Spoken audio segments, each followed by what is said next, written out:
qu'en agriculture de conservation, on laisse tous les résidus en surface, donc pour fournir une nutrition carbonée au sol. Mais bon, après, il faut que les éléments semeurs de nos semoirs arrivent à placer une graine correctement sous ces résidus. Donc avec les moissonneuses qu'on a encore aujourd'hui, on n'arrive pas à avoir une répartition parfaite. Quand la machine rentre dans la parcelle, elle va mettre 20 ou 25 mètres à éparpiller la paille. Et quand elle va ressortir, elle va mettre du plomb de paille dans la fourrière. Donc la RSA paille permet justement de corriger la répartition de la moissonneuse. Et elle permet surtout de défibrer les pailles. Donc elle va accélérer vraiment leur dégradation.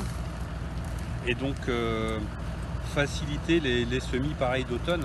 Quand on a des étés secs suivis d'un automne sec, les pailles ne se décomposent pas.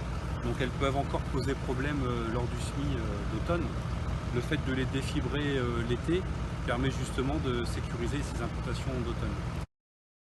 Nous, la herse qu'on utilise est une Claydon de 7,50 m de large. Donc c'est une machine avec laquelle on arrive à herser environ 15 hectares par heure. Après, la limite, c'est plutôt le confort du chauffeur dans le tracteur, mais plus on va vite, plus on va vraiment défibrer les pailles. De réaliser un faux semis, quand l'état de surface du sol le permet, c'est-à-dire s'il n'est pas trop dur et trop sec, comme on a eu ces 2 dernières années. Donc la herse va faire un léger grattage de sol de 1 ou 2 cm qui se révélera très efficace pour faire lever les graminées.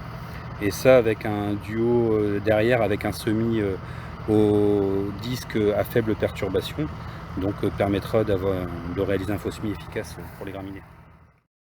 Donc c'est vrai qu'en agriculture de conservation, on commence à voir venir des campagnols.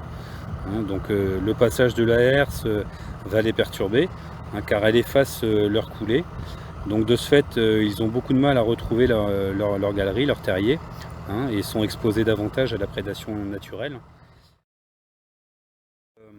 La herse à paille permet également, on peut dire, de limiter les dégâts de sangliers, en ayant une bonne répartition sans paquet. Les sangliers auront moins d'endroits où vermiller et donc d'abîmer les parcelles.